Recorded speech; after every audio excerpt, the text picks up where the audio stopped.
Pues nada, vamos a empezar. Vamos a hablar de la Ley Europea de Accesibilidad, que es la famosa European Accessibility Act esta, que entra en vigor dentro de poco.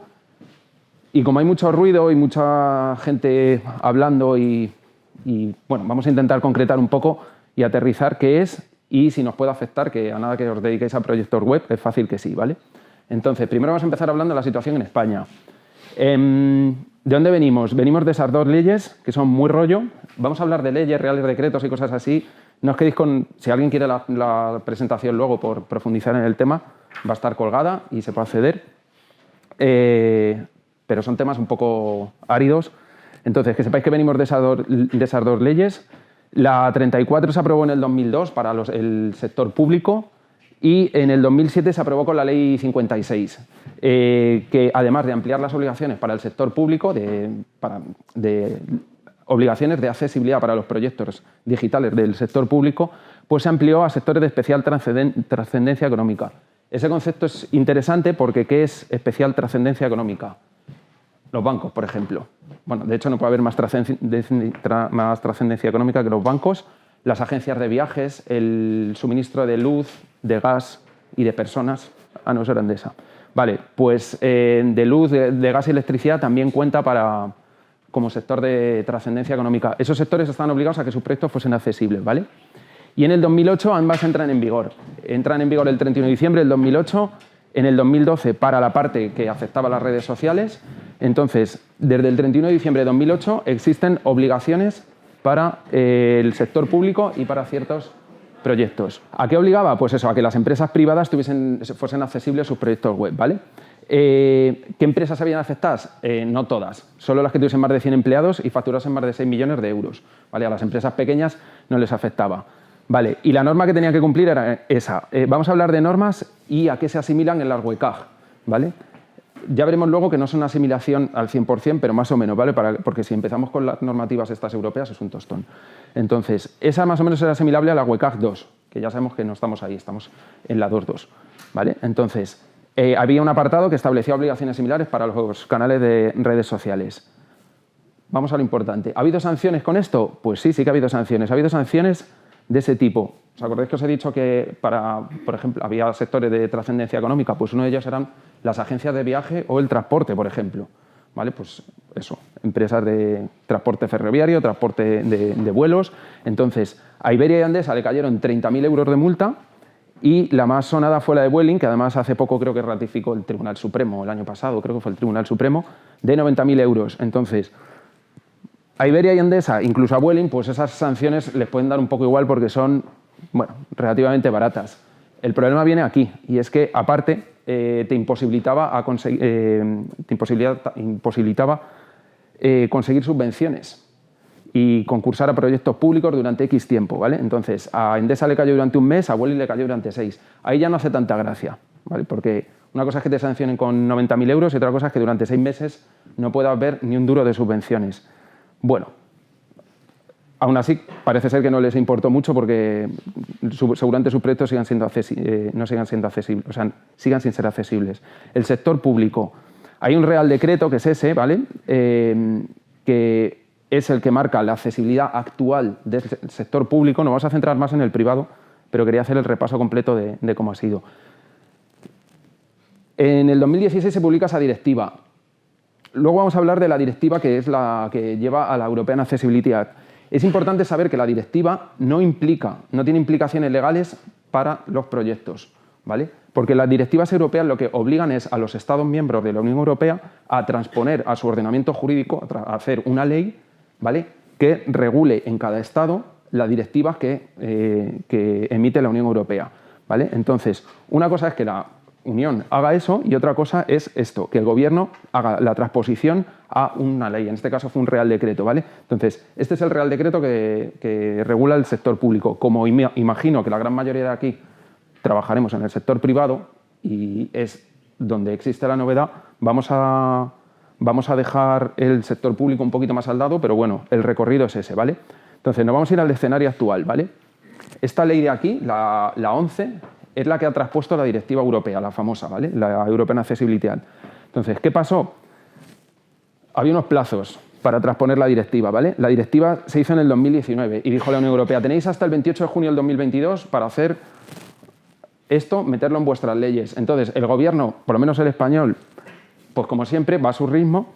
Entonces, él dijo, sujétame el cubata. Entonces, llegó el 28 de junio del 2022 y no había hecho ni el huevo. Entonces, llegó marzo de 2023 y no había hecho ni el huevo. Entonces, tuvieron la brillante idea, en vez de transponer eso a una directiva, de transponer eso a una ley, perdón, dijeron, pues yo me voy a sacar primero un real decreto y luego ya transpongo la ley. ¿Por qué? Bueno, pues, ¿por qué no? Insisto. Entonces, antes de transponer la directiva europea, hicieron este real decreto que nadie se explica por qué, ¿vale? Pero existe y es importante por algunas cosas, ¿vale? Entonces, ¿os acordáis lo que hemos dicho antes del sector público? Pues este aplica las mismas normativas, pero para el sector privado, ¿vale? Entonces, a partir de aquí se empieza a tener en cuenta otra norma, que es la 301.549, que es nuevamente asimilable a WCAG 2.1, ¿vale? Al nivel A del 2.1. Ojo, porque esto es importante, porque hay mucha gente diciendo que con que cumplas la WCAG 2.1, el nivel AA te vale, y no es así.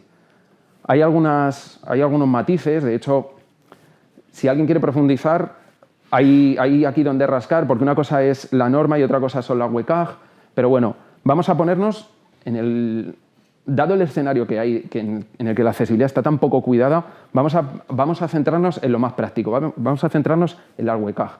O sea, si conseguimos cumplir las WCAG, ya es bastante. Lo que pasa es que sí es cierto que hay detallitos, por ejemplo, en concreto, por ejemplo, para el sector bancario, se supone que el nivel de complejidad del lenguaje que se puede utilizar es el B2, ¿vale? El B2 en realidad es una exigencia de la WCAG 2.1, pero en nivel AAA, ¿vale? Entonces, no hay un paralelismo al 100% entre una norma y unas guidelines del consorcio, ¿vale?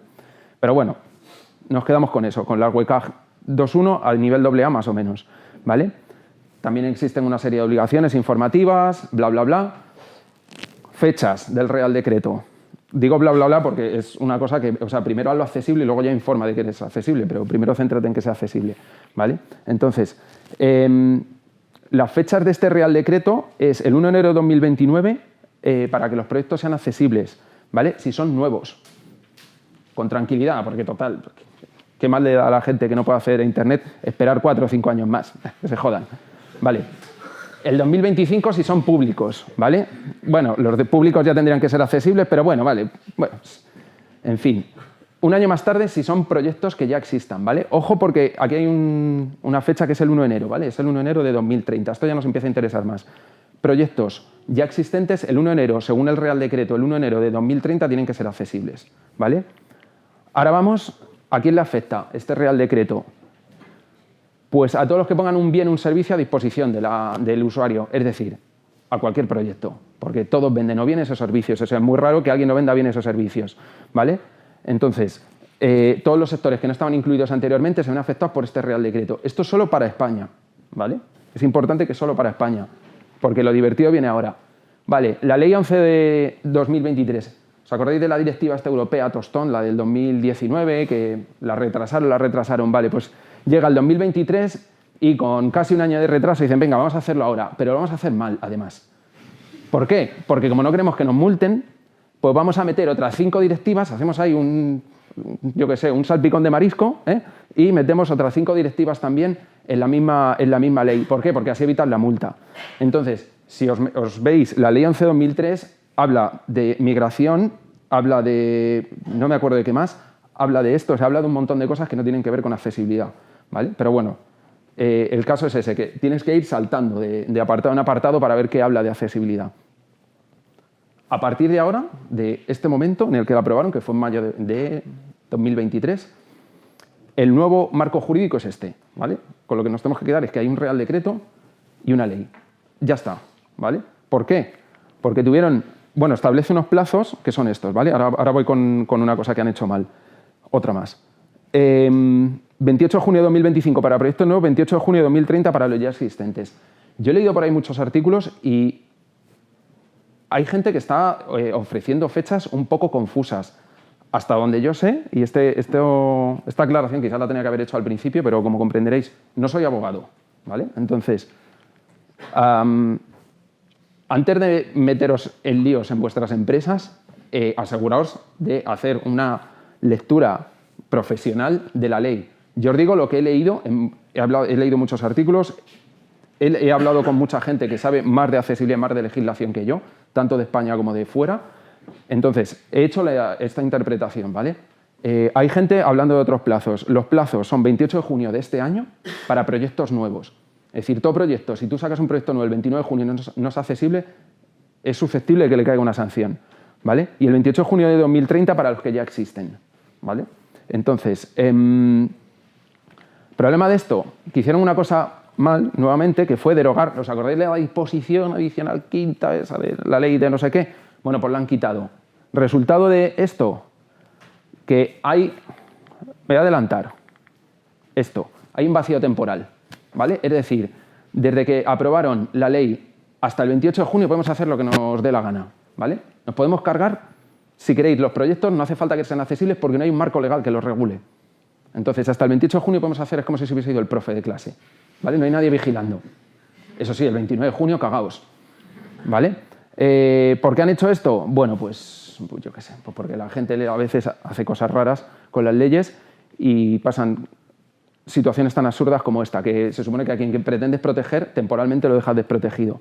Pero bueno, ¿a quién afecta esto? Pues afecta a todas las empresas privadas que presten productos o servicios electrónicos, incluso al 112, ¿vale? El 112 además tiene sus fechas propias, ¿vale? Productos, cajeros, smartphones, Smart TV, máquinas expendedoras de billetes, e-readers, todo eso tiene que ser accesible, ¿vale? No solo el dispositivo, sino el sistema operativo, ¿vale? Y aquí viene el problema grande, es que, ¿os acordáis a toda la gente que le afectaba? Agencias de viajes, agencias de transportes, bancos, luz, gas y todo eso, pues además le afecta al e-commerce.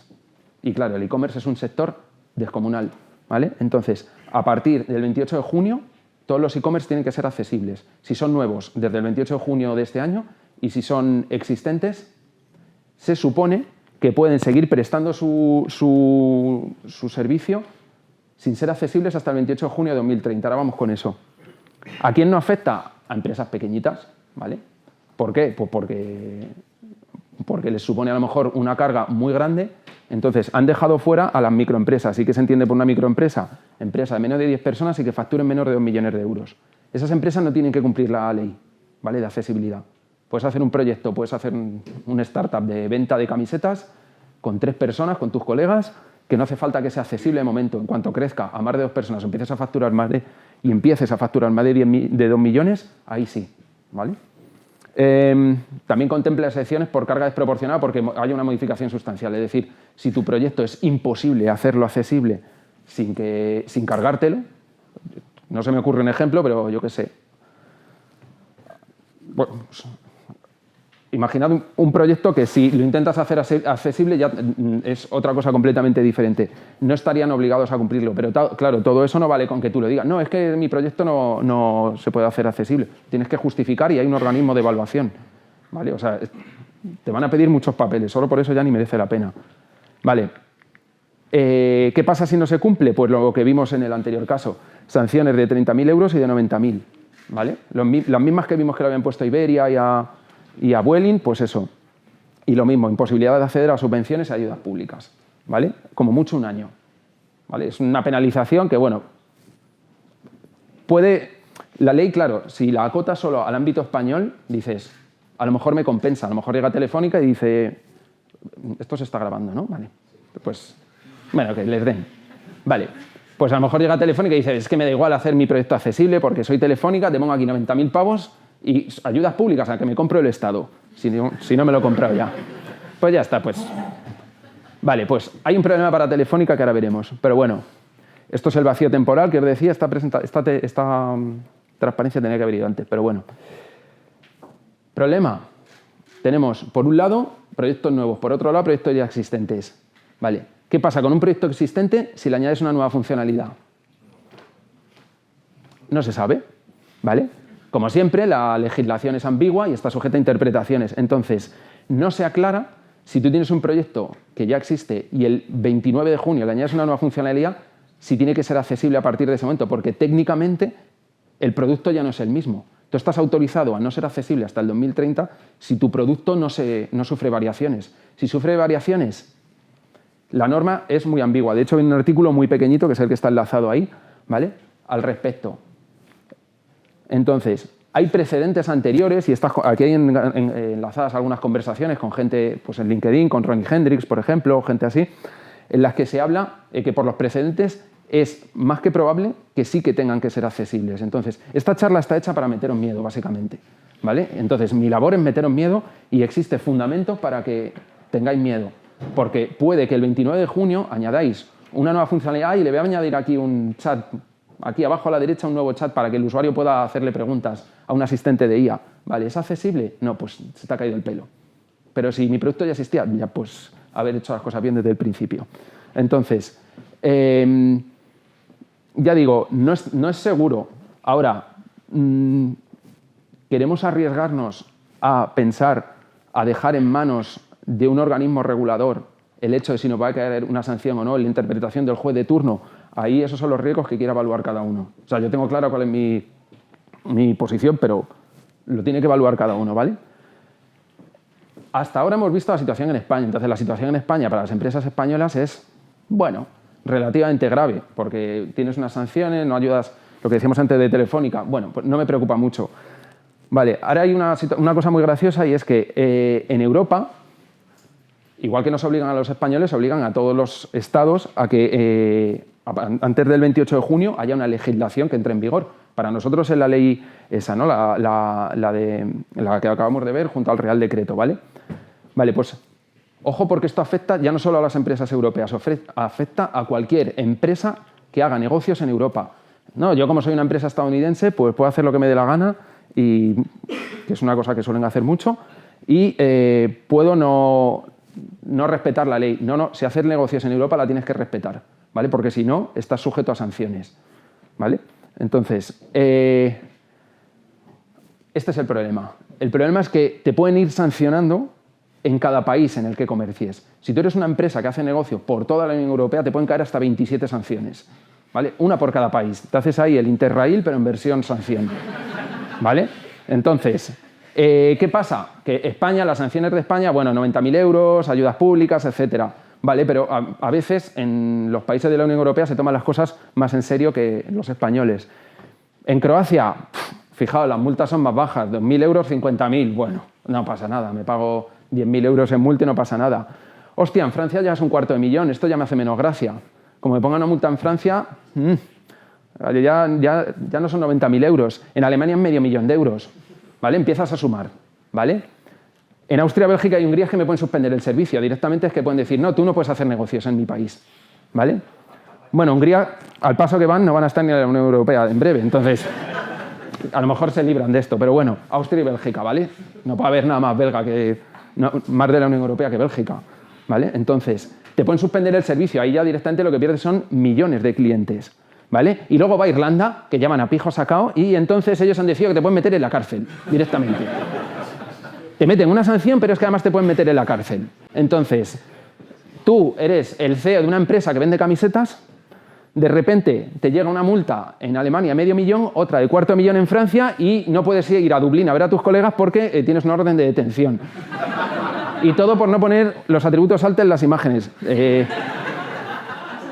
Pues te jodes haberlos puesto. Que llevas 20, 25... Has tenido 30 putos años para poner los altos en las imágenes, ya te vale, que había gente que no puede utilizar tu e-commerce porque tú no sabes hacer bien tu trabajo.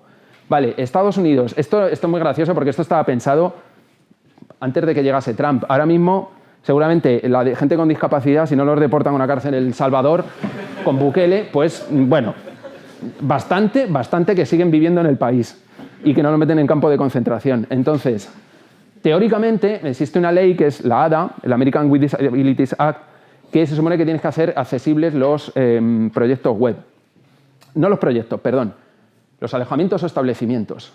Ahora vamos con cómo afecta esto a los proyectos web. Y también está una ley específica en California, la Unruh Act, que es bueno, pues una ley que más o menos tiene la misma aplicación que tiene la ADA, ¿vale? La situación con la ADA es que solo afecta a 12 sectores muy concretos. Entre ellos, por ejemplo, pues establecimientos que venden comida, ¿vale? Entonces, la situación en Estados Unidos es que existen estándares y pautas, pero no hay leyes formales, ¿vale?, que regulen esto. Entonces, ¿sabéis la expresión esta brick and mortar de los americanos? Solo en realidad es aplicable esta ley si tú, por ejemplo, tienes un e-commerce, pero no tienes una tienda física que lo venda, no estás afectado, porque eres un proyecto puramente online. Ahora, a lo mejor tú tienes una tienda, yo qué sé, por ejemplo, Minimalism, por ejemplo, que es un proyecto online, y de repente han abierto una tienda física en la calle Fuencarral. Pues a partir de ahí, como tienen una tienda física que es de brick and mortar, a partir de ahí ya se entiende que el proyecto online es una extensión de la tienda física, con lo cual sí que a lo mejor tienes que obedecer la legislación de la ADA, sí que está incluido en el ámbito de aplicación. De hecho, esto ha servido, por ejemplo, hay un caso muy famoso que es el de Guillermo Robles, que denunció a Domino's Pizza porque intentó pedir una pizza. Guillermo Robles es una persona invidente, entonces intentó pedir una pizza con la web de Domino's, no pudo y le denunció. Y llegó a la Corte Suprema de Estados Unidos y le terminaron dando la razón, le tuvieron que indemnizar, porque se entendía que el proyecto online era una extensión de las tiendas físicas de Domino's Pizza. Espero que huela mejor.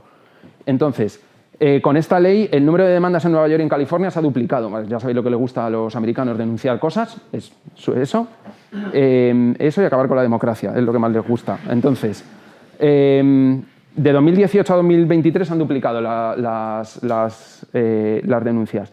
Todo esto es para explicar el escenario en Estados Unidos, que es mucho menos restrictivo que el español. Lo bueno que tienes es que sabes que si tu proyecto cumple con la normativa europea, seguramente cumpla también con la normativa americana, porque todas toman como una base muy parecida. Este es el escenario hasta ahora. Espero haberos asustado, espero que penséis que efectivamente no mola nada la situación que se va a dar a partir del 28 de junio. De hecho, yo no sé cómo los proyectos no están ya trabajando en ello, porque me pensaba que iba a haber como más ruido. Yo no sé la impresión que tenéis vosotros, pero yo desde luego pensaba que iba a haber un poco más de movimiento, y lo único que veo es a gente posteando en LinkedIn sobre accesibilidad, pero no veo a ninguna empresa contratando especialistas. Pero bueno, a lo mejor me equivoco. Cosas importantes, ¿cómo lo afrontamos? Es importante, vais a oír mucho, que si instaláis este plugin, vuestra web va a ser accesible. Mentira. Mentira, os lo puede decir quien os lo diga. Hay hasta un comunicado de la Comisión Europea diciéndolo. O sea, no es que me lo esté inventando yo porque sea en plan un desarrollador ahí flipado. No, es que si no lo haces así. No, es que hasta la Comisión Europea se ha pronunciado, ¿vale? No hay ninguna herramienta mágica que te haga accesible poniendo un plugin, ¿vale? Entonces, ni herramientas que garanticen la accesibilidad al 100%. La inteligencia artificial tampoco. Está enlazado ahí un estudio, una prueba que hicieron hace poco con 6... no, esa no la tengo enlazada ahí, pero también está. Pero bueno, han hecho hace poco una prueba con 6 IAs, de las más conocidas, para ver si eran capaces de escribir un contenido alt para las imágenes, que es una de las cosas más automatizables que se pueden hacer, y que fuese realmente descriptivo. No le han pasado ninguna de las 6. ¿Vale? O sea, una cosa tan tonta como escribir atributos alt, que uno diría que una inteligencia artificial podría hacerlo, no lo hace realmente, ¿vale? Porque muchas veces le falta contexto. ¿Que se llegará a ese punto? Pues a lo mejor sí, ojalá. Ojalá, sí, cuanto menos tengamos que hacer de forma manual, mejor. Pero hay un trabajo manual que es innegable. Entonces, la automatización y las herramientas nos pueden servir de ayuda a detectar cosas, a quitarnos algo de trabajo, a darnos indicios. Pero hay una parte manual que no se puede quitar. Entonces, cualquiera que os diga que se puede, en serio, os está mintiendo. Y va a haber muchos vendehumos que van a venir a decir que su plugin, no sé si hay alguien aquí en esta sala y le estoy jodiendo el negocio. Lo siento porque sabéis que es mentira. Vale. Otra idea importante, la accesibilidad no es evaluable en un solo punto. No es que tú llegues el 28 de junio, veas que tu proyecto es accesible y digas, pues ya está, sobre la bocina, ya está, venga. La remontada, venga. El 29 de junio ya está todo bien. A partir del 29 de junio no hago nada. Vale, pues en un mes la has jodido. O sea, en cuanto la gente empiece a meter contenidos, porque tengas un gestor de contenidos, en cuanto empieces a meter modificaciones, si no tienes la accesibilidad incorporada en tu proceso, igual que tienes las políticas de seguridad o otras cosas, o los tests que siempre ya tenemos asumidos que tienen que ir en un proyecto, si no metes la accesibilidad, tu proyecto se va a ir al garete porque se degrada. Entonces, la única solución realista y sostenible es esa, es incorporar la accesibilidad en tu proyecto, en todo el proceso. ¿Y cómo se incorpora en el proceso? Pues tienes que implicar a todas las partes que están, para empezar a la dirección, que es la que tiene que decidir si eso va a ser una cosa importante o no. Pero a partir de ahí a todos, a los product owners, a los diseñadores, a los desarrolladores, lógicamente, a la gente de marketing, a la gente que redacta contenidos, a la gente de QA, a todos. Tienes que establecer una cultura de la accesibilidad, porque es que si no, no va a servir de nada. O sea, vas a decir, qué bien, pues he cumplido las WCAG el 28 de junio, pero insisto, en un plazo breve de tiempo se te va a ir al garete. Esta es la idea. La accesibilidad es un proceso continuo. Es un proceso continuo que afecta a todos y en el que cada uno tiene una parte de responsabilidad. Nosotros, entiendo que la mayoría aquí seremos desarrolladores, tenemos una parte bastante importante porque al final somos los que generamos el producto final prácticamente, pero hay mucha gente implicada que no somos solo nosotros. Y nosotros, que quizás tenemos mayor sensibilización o es un poco la cuña a través de la cual entra la accesibilidad muchas veces en las empresas, tenemos que ser capaces de llevar este mensaje a las empresas y decir, nos tenemos que poner las pilas. ¿Por qué? Porque, mira, ya no voy a utilizar ni el argumento ético porque llevamos utilizándolo 25 años y a la gente parece que le da igual. Vamos a utilizar el argumento económico, porque si no te puedes enfrentar a problemas grandes. O sea, bienvenida regulación de la Unión Europea, gracias. Hay que conseguir el compromiso, insisto, el primero de la dirección, gracias Jorge, porque es mi CTO. Y él me ha dejado el tiempo para que, porque en Product Hackers pues, están comprometidos y estamos cuidando este tipo de cosas.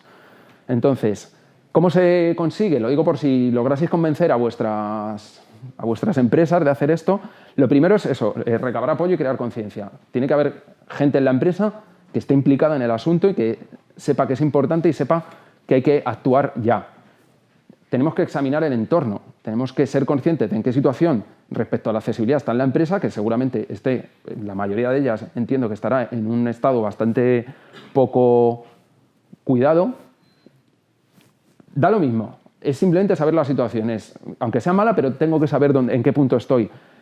Establecer objetivos y asignar recursos, empezar a aterrizarlo. Pues igual que aterrizamos tareas de voy a hacer un MVP de testing y voy a empezar haciendo un test que simplemente mida si este elemento está en la pantalla y ya está. Perfecto, pero ya es algo, es el germen de algo. Y con iteraciones se puede ir mejorando. Lo importante muchas veces es empezar solo, ¿vale? Crear una política de accesibilidad que afecte a toda la empresa, crear declaración de accesibilidad para informar a los usuarios de, mira, oye, yo cumplo este es mi estado, el estado de mi proyecto y además en este plazo de tiempo voy a llegar a este punto.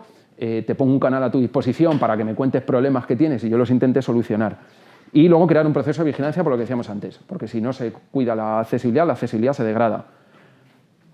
En desarrollo, que insisto, creo que la mayoría de los que estamos aquí somos desarrolladores, el primer consejo es, antes de aprender nada, es que intentéis entender cómo la gente que tiene alguna discapacidad utiliza Internet o utiliza vuestro producto, ¿vale? Observadlos, preguntad, hay vídeos en Internet. Mira, el otro día justo había un artículo, creo que era de Deke Systems, en la que explicaba un señor que utiliza todos los días un lector de pantalla, cómo lo utiliza. Haces pruebas con el VoiceOver, pero sobre todo intentad entender cuál es la problemática a la que se enfrentan, qué es lo más importante. El otro día publicaron el estudio de WebAIM, que publica un estudio anual sobre el estado del 1 millón de páginas más utilizadas de Internet, y la mayoría de errores son 6. O sea, casi todos los errores concentrados son 6. Que si faltan los atributos SAL, que la jerarquía de encabezados no está bien, que hay controles de formulario que no están asociados al label con el input.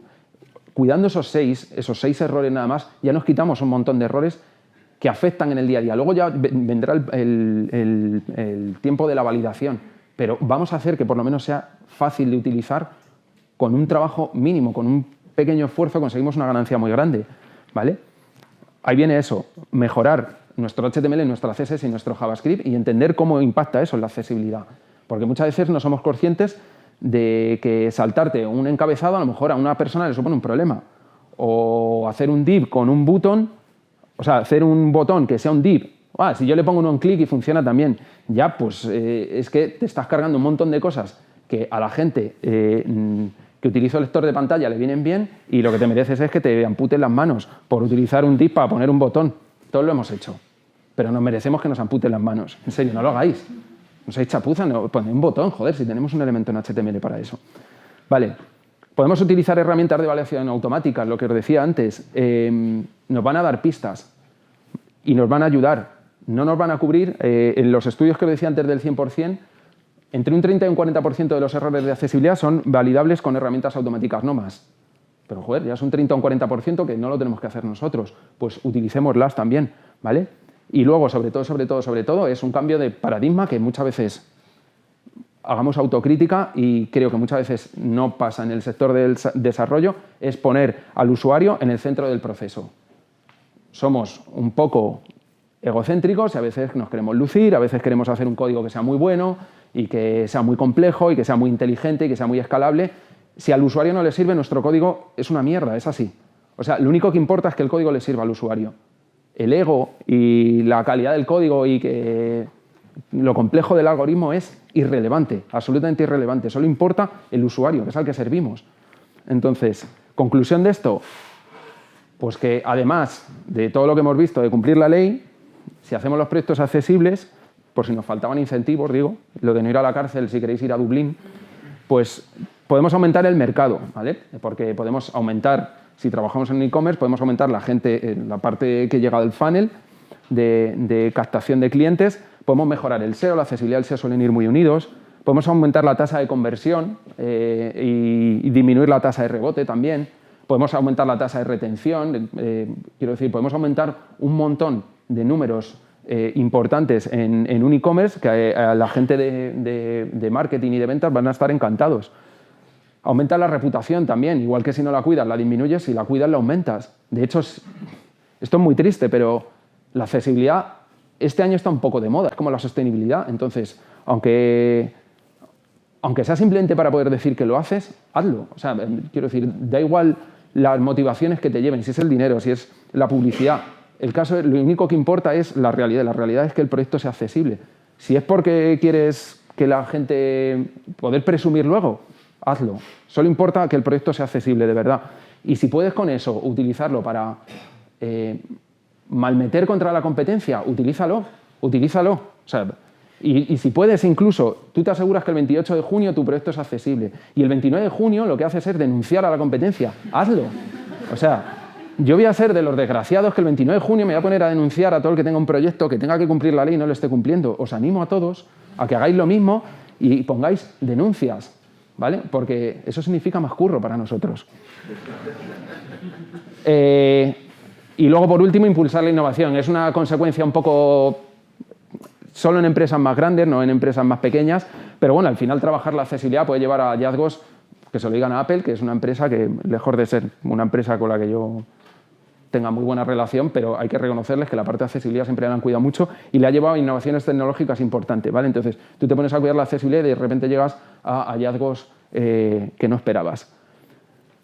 El escenario futuro, para mí, es la oportunidad, un ejemplo perfecto de cómo intentar transformar un problema, que puede ser cumplir la ley, sanciones y todas estas cosas, en una oportunidad para mejorar. Me parece un ejemplo perfectísimo.